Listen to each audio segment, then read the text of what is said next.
Okay, so we finally have the dashboard back together. We have the lights working. Look at this.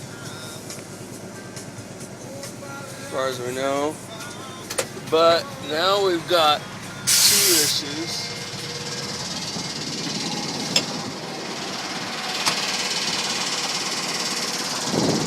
One issue is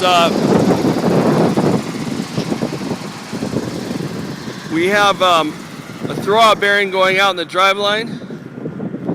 Look at this leaking. We're leaking fuel.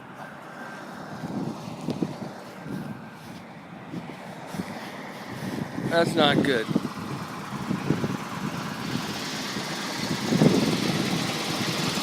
But the cats are under control.